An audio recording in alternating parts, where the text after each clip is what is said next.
The front bib controversy continues to unfold, sparking new debates and raising eyebrows across the motorsport world. Recent revelations hint at Red Bull's involvement, with the Austrian team openly acknowledging the existence of this device. However, they firmly deny ever leveraging it to gain any competitive advantage. Simply possessing such a component, though, casts doubt on their transparency. Now that Red Bull has reached a mutual understanding with the FIA on how this feature will be managed moving forward, a critical question arises: was this device really a clever yet illegal attempt to boost car performance? And more intriguingly, did it succeed in delivering tangible results, or has the team merely exposed itself to ridicule without reaping any benefits? The situation becomes even more complex as Red Bull cautiously admits the part's existence, but insists that it remains inactive when the car is fully assembled. This careful choice of words leaves much room for speculation. They argue that no changes to the ride height are possible during the race weekend, whether from qualifying to race day, due to limitations tied to the vehicle's configuration and fuel load at the race's start. These claims, however, haven't stopped rival teams from expressing doubts. Competitors speculate that Red Bull could have altered the component manually during routine race preparations or potentially even adjusted it remotely via the car's cockpit. Yet Red Bull stands firm, denying all such allegations and asserting that no performance gain was achieved through this feature. Whether this defense holds true remains to be seen, particularly in the upcoming race at Austin, where further scrutiny will likely reveal more about the impact of this controversial device. Red Bull's admission of the device's presence raises more suspicions than it dispels. Though they claim it wasn't used to manipulate ride height mid-race, the fact that it exists at all opens the door for doubt. Speculation suggests that Red Bull might have attempted to exploit the device in Singapore, a race that saw surprising results. Given the known limitations of the RB19 on this track, some rivals believe the device played a role in Red Bull's unexpected performance. Interestingly, Red Bull chose to disclose details of the component under the FIA's open-source parts regulations, which only added fuel to the speculation. A senior Red Bull representative confirmed the device's existence, reiterating that it is impossible to access or activate once the car is fully assembled. In ongoing communications with the FIA, the team stated they have agreed on a clear course of action regarding the future use of the part. The situation puts the FIA in a tricky position. Without concrete evidence proving the device was used illegally, the governing body lacks the grounds to penalize Red Bull, despite the suspicions circulating among rival teams. Red Bull's competitors, however, remain unconvinced. They argue that even though the device is classified as open source, it could still have been used to tweak ride height during races like Singapore or Baku, where such adjustments would make a significant difference. As things stand, the FIA's hands are tied unless they uncover definitive proof. With no way to confirm that the ride height of Max Verstappen or Sergio Perez's cars was altered during key races in 2024, both the governing body and rival teams are left in limbo. It's a controversy riddled with uncertainty and frustration, and one that will likely remain unresolved unless new evidence emerges. This situation has sparked controversy, as it often does when Red Bull finds itself navigating murky waters. It highlights a familiar pattern: whenever the team faces scrutiny, they manage to negotiate outcomes with the FIA. In this case, the governing body has now introduced a stricter rule, explicitly prohibiting any modifications to the front bib, whether manually, remotely, or through cockpit controls during parc fermé conditions. The incident draws parallels to the budget cap breach, where Red Bull also engaged in negotiations to settle the issue with the FIA. Many critics argue that the penalty for the budget cap breach was a mere slap on the wrist, consisting of a 10% reduction in wind tunnel testing time and a $7 million fine. Some believe this leniency has set a precedent, making it easier for Red Bull to toe the line without serious consequences. However, to remain impartial, it's essential to note that Red Bull isn't the only team exploring creative ways to bend the rules. McLaren, for instance, has been using a rear-wing innovation known as Mini DRS, which, while passing flexibility tests, offers subtle aerodynamic advantages at high speeds. Regardless of what Red Bull's intentions were, the presence of the device alone raises eyebrows. It skirts dangerously close to the line between legality and exploitation.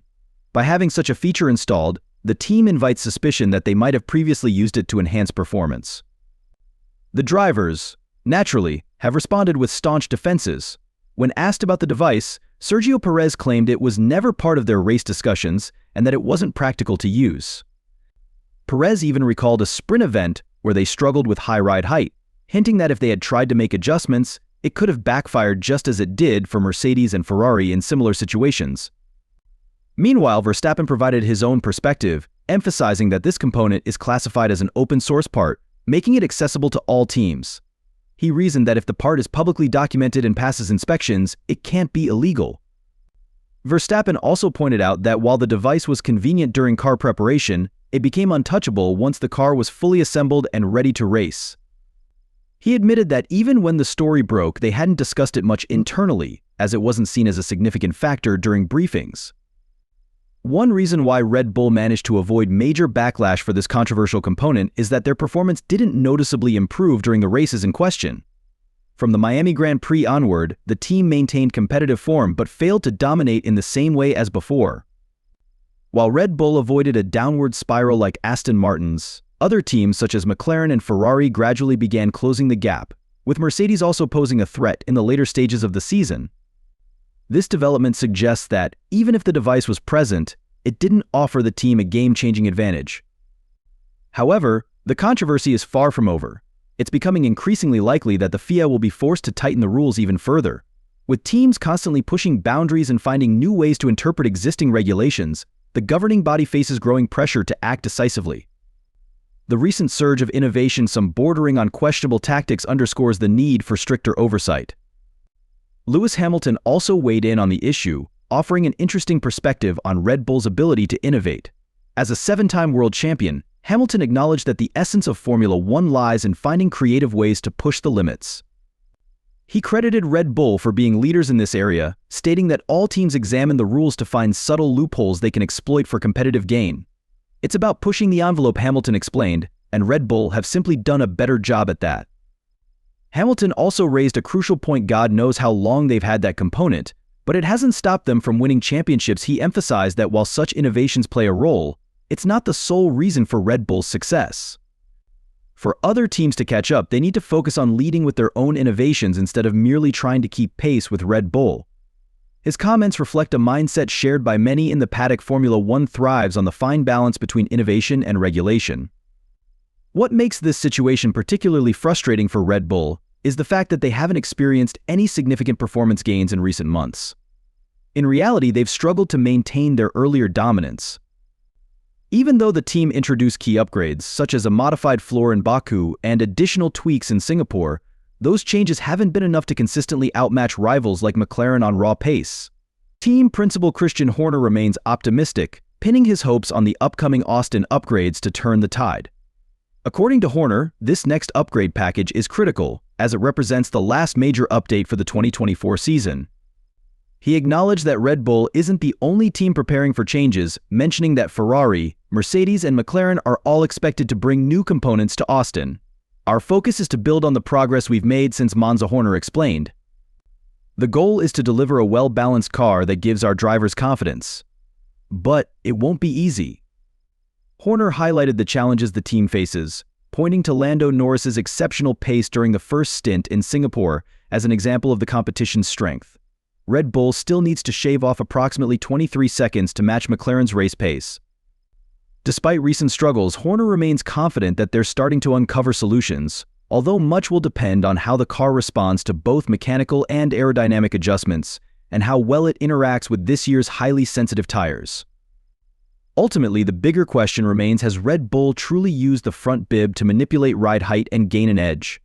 Or is this merely another instance of rivals grasping for explanations for Red Bull's success? With no concrete evidence yet, the FIA's hands are tied, leaving fans and teams to speculate. So, what do you think? Has Red Bull exploited the device, or is this controversy just a distraction from the real challenges of the season? Let us know your thoughts in the comments below, and don't forget to check out the next video appearing on your screen right now.